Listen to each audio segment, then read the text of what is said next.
सिब्बल यांच्याकडून आयोगाची ऑर्डर सादर करण्यात आली। राष्ट्रीय कार्यकारिणीवर कोणीही आक्षेप घेतला नव्हता। सिब्बल यांच्याकडून जॉर्ज फर्नांडिस केसचा दाखलाही देण्यात आला। निवडणूक आयोगाने चुकीच्या पद्धतीने निकाल दिला। जनता दलाचा निर्णय आम्हाला लागू होत नाही असं सिब्बल म्हणाले। निवडणूक आयोगाने जनता दलाच्या निर्णयाच्या आधारे निर्णय दिला। जनता दल प्रकरणाचा चुकीचा आधार आयोगाने घेतला। आयोगाने निर्णय घेताना आम्हाला कोणतीही नोटीस दिली नाही। निवडणूक आयोगाने फक्त एका बाजूने निर्णय दिला। नोटीस दिल्याशिवाय आयोग निर्णय कसा घेऊ शकतो? निवडणूक आयोगाने कोणतेही तथ्य तपासलं नाही असं युक्तिवादात सिब्बल म्हणाले। बंडा आधी पक्षात शिंदेंची नियुक्ती ही पक्षघटनेनुसारच झाली होती। अचानक 2018ची घटना चुकीची ठरवली गेली।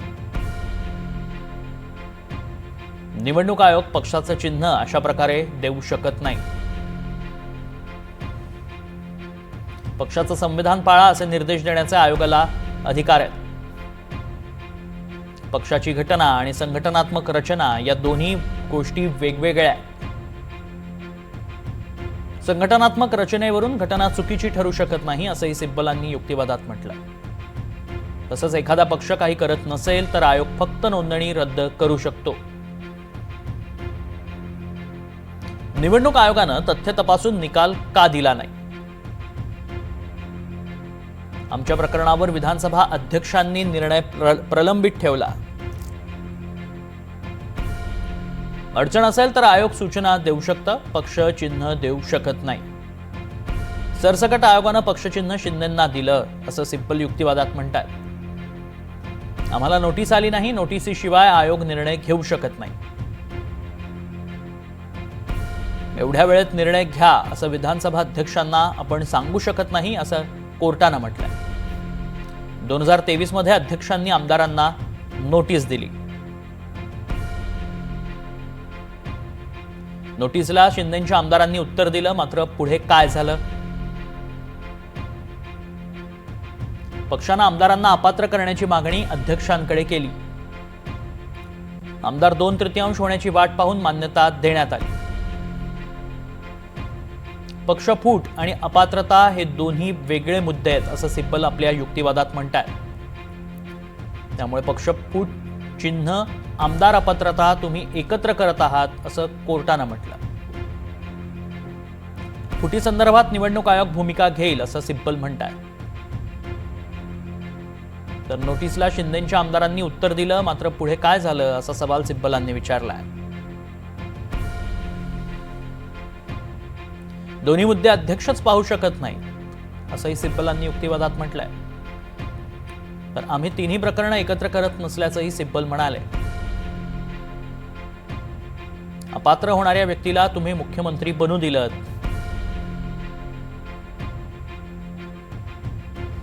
शिंदेंकडे गेलेल्या आमदारांना ईडी सीबीआयच्या नोटिसा दिल्या गेल्या। एवढा मोठा निर्णय देण्याचा निवडणूक आयोगाला अधिकारच नाही असं सिब्बल युक्तिवादात म्हणाले। तर आयोगाला सरसकट चिन्ह देण्याचा अधिकार नाही असंही सिब्बलांनी म्हटलंय। पक्ष सत्तेत असतो त्यांच्यावर अपात्रतेची कारवाई होत नाही। तुम्ही आमच्या इतरही घटनात्मक संस्थांना कमी लेखू नका असं कोर्टाने बजावलं। सिब्बलांकडनं अजूनही युक्तिवाद सुरूच आहे आणि अपडेट्स घेऊयात रामराजेंकडनं। रामराजे, काय युक्तिवाद सुरू आहे कोर्टात? बिलकुल, खरं तर कपिल सिब्बल यांनी 2010ला जे एक सुधारणा आणली होती निवडणूक आयोगानं आणि त्याचा आधार घेण्यात आलेला आहे। 2010ला काही मार्गदर्शक तत्व आली होती आणि त्यानुसार सांगण्यात आलं होतं की जे घटनेच्या संदर्भात जे अपडेट असणार आहेत तर ते अपलोड करावे लागतील। तर 2010 मध्ये कलम 29A या अंतर्गत निश्चित केलेल्या मार्गदर्शक तत्वांचा संदर्भ दिलेला आहे असं निवडणूक आयोगानं सांगितलं होतं आणि यानुसारच निवडणूक आयोगाला कळवणं हे बांधील आहे की तुमचे पक्षाचे प्रमुख कोण आहेत, त्यांची निवड कशी झाली आणि त्या संदर्भाची सर्व माहिती जी आहे ती निवडणूक आयोगाला देणं बंधनकारक करण्यात आलेलं आहे. परंतु कपिल सिब्बल यांना म्हणले की ही आवश्यकता कुठून आली, म्हणजेच की अगोदर तर तसं नव्हतं की बंधनकारक केलं नव्हतं, नंतर 2010ला बंधनकारक का केलं हा सवाल उपस्थित केलेला आहे. आणि दुसरा सगळ्यात महत्वाचा प्रश्न उपस्थित केला आहे की 2010ला अशा प्रकारची मार्गदर्शक तत्वे आलेले आहेत, परंतु शिवसेनेचा जन्म जो आहे तो 1966ला झालेला आहे आणि तेव्हापासून शिवसेना आहे. त्यामुळे जे नवीन पक्ष निर्माण होतात तर त्यांच्यासाठी हे मार्गदर्शक तत्व लागू होतात. जे जुने पक्ष आहेत आणि ज्यांची अगोदरच घटना तयार आहे त्यांच्यासाठी हे मार्गदर्शक तत्व लागू होत नाहीत, असं सुद्धा युक्तिवाद करण्यात आलेला आहे. म्हणजेच की एक प्रकारे वेळेचा जो आहे डिफरन्स तो सांगितलेला आहे. शिवसेना ही जुनी पार्टी आहे, त्यामुळे त्यांनी मार्गदर्शक तत्वे जे आहेत ते पुन्हा सबमिट करायची गरज नाही आणि तुम्ही 2010ला नवीन अचानक नियम आणता. आणि दुसरा एक महत्वाचा युक्तिवाद केलेला आहे, तुम्ही जरी जे नियम सांगताय की पक्षप्रमुख कसे आहेत किंवा कोण आहेत आणि त्यांची नियुक्ती ते संपूर्ण प्रक्रिया, तो नियम जो आहे तो सुद्धा या कलमामध्ये देण्यात आलेला नाही असं सुद्धा त्यांचं म्हणणं आहे. याच्यामध्ये फक्त ज्या त्रुटी आहेत त्या त्रुटी दुरुस्त कराव्या आणि त्या त्रुटींची पूर्तता करावी असं सांगण्यात आलेलं आहे. मात्र पक्षप्रमुख पद योग्य की अयोग्य हा ठरवण्याचा अधिकार हा निवडणूक आयोगाला नाही असं कपिल सिब्बल यांनी युक्तिवाद केलेला आहे. त्यामुळे ज्या छोट्या छोट्या टेक्निकल ज्या गोष्टी आहेत, म्हणजेच की नवीन मार्गदर्शक तत्वे 2010ला आली, त्या मार्गदर्शक तत्वाच्या अंदर शिवसेना येते की नाही या संदर्भाचा युक्तिवाद जो आहे तो केला जातो कपिल सिब्बल यांच्याकडून. अगदी, आणि याचंच विश्लेषण करूयात, सोप्या शब्दात जाणून घ्यात अभय सरांकडनं. अभय सर, नेमकं काय म्हणायचं सिब्बलांना? त्यांच्या युक्तिवादामध्ये 2 भाग त्यांनी ठेवलेत की जे कंप्लायन्सेस असतात ते कंप्लायन्सेस आम्ही केलेले, ज्याचा त्यांनी 2018च्या घटनेचा उल्लेख केला किंवा त्याची वेळोवेळी माहिती दिली. परंतु त्याच वेळी काही त्रुटी ज्या राहिलेल्या आहेत त्या संदर्भात ज्याच्यावर कदाचित निवडणूक आयोग त्याच्यावरच बोट ठेवून सांगू शकतो की ही माहिती तुम्ही आम्हाला दिलेली नाही.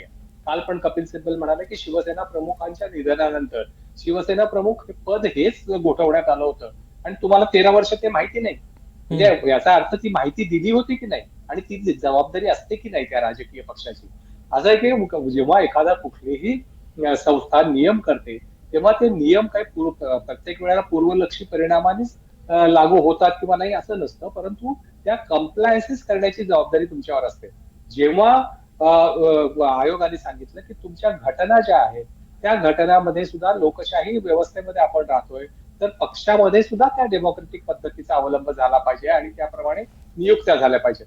आता एकीकडे तुम्ही आमच्याकडच्या नियुक्त्या सगळ्या निवडणुकीच्याच मार्गाने झालेल्या आताही सांगता आणि दुसरीकडे सांगता की तुम्ही कोण सांगणार आम्ही कशा पक्ष चालवायचा ते. म्हणजे मला वाटतं की हे दोन्ही बाजूंनी आम्ही बरोबर आहोत असं सांगण्याचा प्रयत्न असो, युक्तिवादाचा भाग असू शकतो तो, परंतु अधिकार क्षेत्र नाही तुम्हाला, तरी पण आम्ही काही कंप्लायन्सेस केलेल्या आहेत, काही राहिल्या असतील तर त्याच्यामुळे आमच्या पक्षाची मान्यता म्हणजे आमचा पक्ष उचलून दुसऱ्याला देता येत नाही हे सांगण्याचा हा सगळा प्रयत्न. की काही कंप्लायन्सेस राहिल्या असतील तर त्या राहिल्या असतील तर आम्ही त्या दिल्या नाहीत तर बरोबर आहे, पण तो विचारण्याचा तुम्हाला अधिकार होता का, तो मागण्याचा अधिकार होता का, हा विचारण्याचा मला वाटतं हा एक भाग आहे त्यातल्या युक्तिवादातून करावा लागतो. बरं, पुन्हा एकदा अपडेट्स घेऊयात रामराजेंकडनं. रामराजे,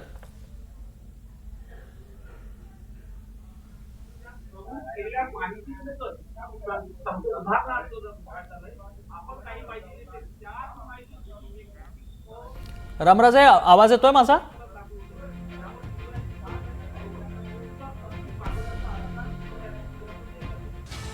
रामराजेंकडनं पुन्हा एकदा अपडेट जाणून घेण्याचा प्रयत्न करू. मात्र कोर्टामध्ये सिब्बलांकडनं युक्तिवाद होतोय. अधिकार क्षेत्र नसताना आयोगाने निष्कर्ष काढल्याचा आरोप करण्यात आलाय. अधिकार क्षेत्र हाच आजच्या युक्तिवादाचा मुख्य मुद्दा असल्याचं सिब्बलांनी आतापर्यंतच्या युक्तिवादात म्हटलं. मात्र यानंतरही सरन्यायाधीश आपण इतर संस्थांना कमी लेखू नये असं म्हणालेत.